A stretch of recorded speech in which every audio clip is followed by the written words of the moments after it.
In this video, I'm going to explain how to compute your potential grade in a course. I get a lot of student questions about this.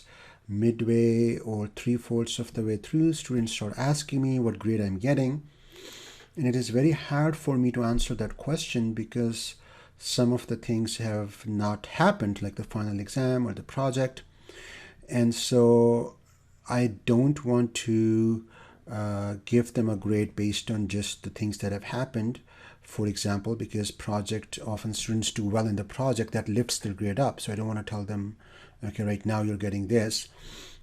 Also, it's impossible to compute a partial grade unless you put in values for the items that are outstanding. So I'm going to show you how to do that, how to try to project your grade before the course is over.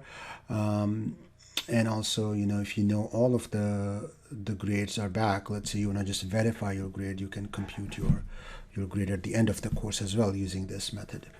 So the method actually is explained in the syllabi of my courses. So I always put this computing your grade part, which describes what you're supposed to do. It's basically a weighted average because in my courses there's multiple types of evaluations. You take the score you get in each evaluation, you take a weighted average by using these weights, and you get your final course score. And then you can see that if your course score is high, you're going to get an A. If your course score is like medium, you're going to get a B, and low course scores will get a C. Most students in my classes are in the B and A range. The vast majority get a B or an A usually. But depending on the points you get, you could get a C or a D as well.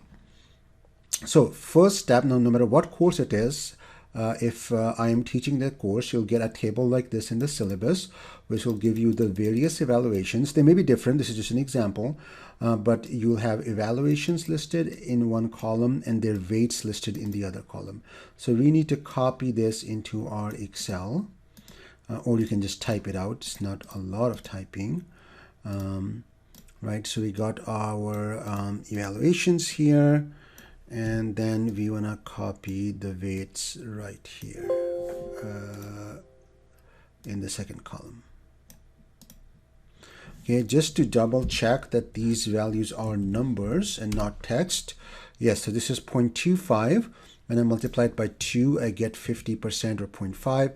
If I format this as a percentage, it's 50%. If I format it as a number, it's 0.5. So all of these are fractional numbers. 0.05 formatted as a percentage to show 5%. 0.15 formatted as a percentage to show 15%, and so on. Okay.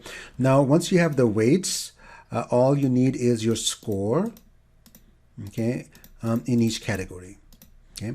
Now some categories are easy. Let's say on exam 1, somebody got a 78. Let's say on exam 2, they got a 75, and we don't have the final exam yet.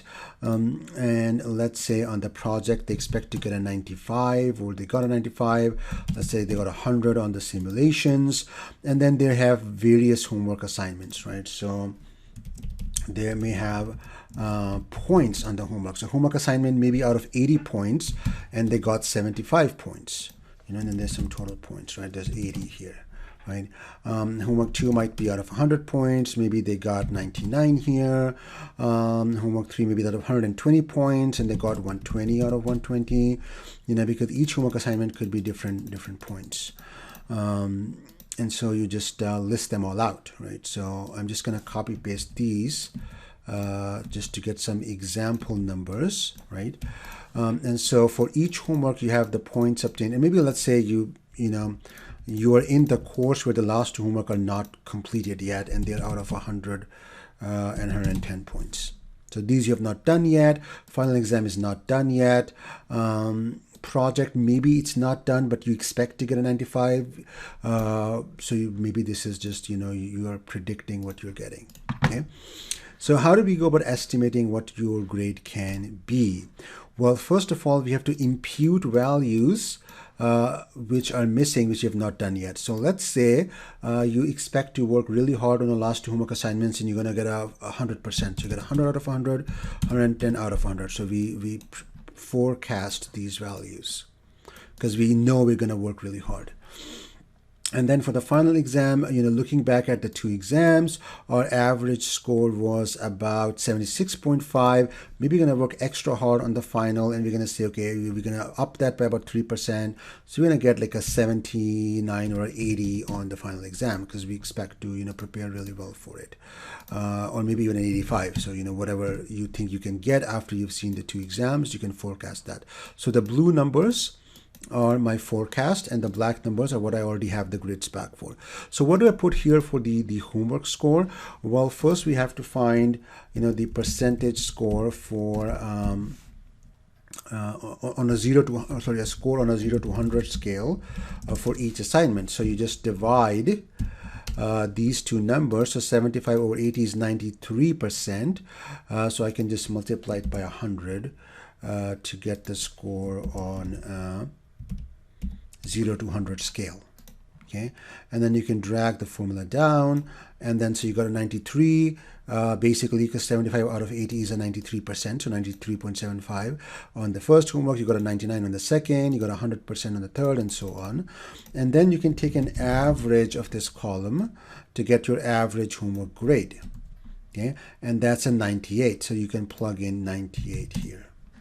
Okay, now let's say that exam 1 was actually out of 90 points and not 100 points. So the total points were 90, out of which you got 78 out of 90.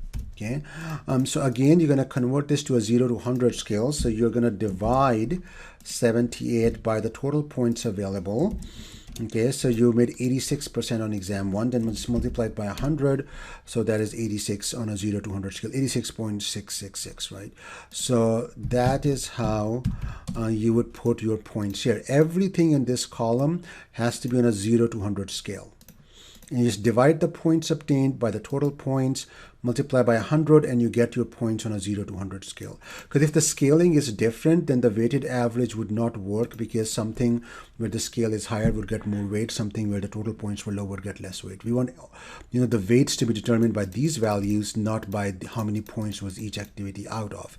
So all activities, so let's say your project is out of 150 points and you expect to get, I don't know, 140 or 143, and then you can convert that, 143 divided by 150 times 100, that's 95.33. So that's your project, so you can enter everything on a 0 to 100 scale here very easily. Take the points obtained, divide by the total points, multiply by 100, and you get your points on a 0 to 100 scale. If you have multiple homework assignments, take an average. If I tell you, okay, I'm going to drop the lowest one, you look here at the lowest column. These are your lowest scores, 93. So just make one of them empty, deleted. When you delete a cell and it's empty, the average formula does not consider it. If you put a 0, it's going to drive your average down. So don't 0 it, just delete it, make it empty. And so now your average is based on the top 10 homework assignments, not the 11, and it went up to 98.45. So we can put 98.45 here.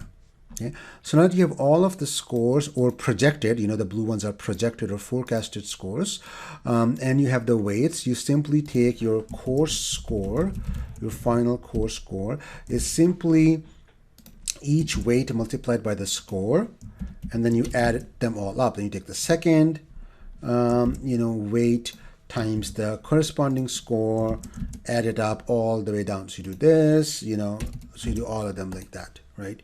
There's a quicker way, so you could just do this, right? You continue to do that, and do it for this row and this row and this row. But so that's what you're doing. You're multiplying the weights by the corresponding scores and then adding all of that stuff up.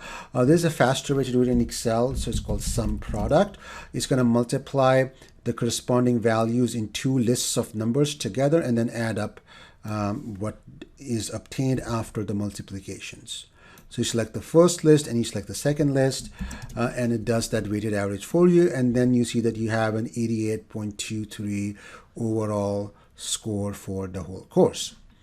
So then you kind of go here and you see that 88 is towards the high end of a B plus. Now, because the final exam will be curved, most likely, and when you get very close to the boundary, like you're at 88.8 or 88.9, I often,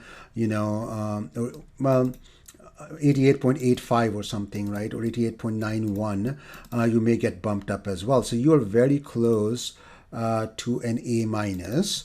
So if you expect some curving to happen on the exam, you might take 88. It's actually a B plus, but because it's really close to the margin, you might get an A minus. So your projected grade in this case would be A minus or B plus. Okay. Now, obviously, if you don't hit these forecasts, if you mess up on homework 11 or you don't do it or you mess up on the final, if the blue points change, your projected grade will change, right? And so the projected grade is based on, what you're forecasting actually happens. Let's move it down here and make it yellow.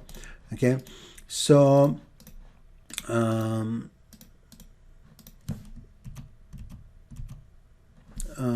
let's put it here. Okay, so what we can do some what if questions. What if you had a 90 on the final? Okay, so you are comfortably in an A minus, then you would just get an A minus, right? Because you're comfortably in the A minus range. What if you made 100 on the final? Wow, now you are in an A range. Now you'll get an A, right? And so on and so forth. Okay. What if you got a 90 on the final, but you were able to get 100 on the project? Now your 90, which is high end of A minus, depending on the curving on the final and so forth, you could say, okay, A minus for sure, maybe A, right? And so, you can kind of, well, maybe let's just say A minus because you're not very close to 91.5, right? 91.5 will go down to 92 and be an A. But maybe a little bit more, maybe a 93 here. And now you're at 91. Maybe, with the curve or something, you'll get to the A. So, you can do this exercise for yourself. If you're in the 90s, there's a high chance that you might get an A. I obviously look at the grade distribution, and a lot of students do get A's in my courses. So sometimes I move these cutoffs by one. You shouldn't rely on that. You should go with what's in the syllabus.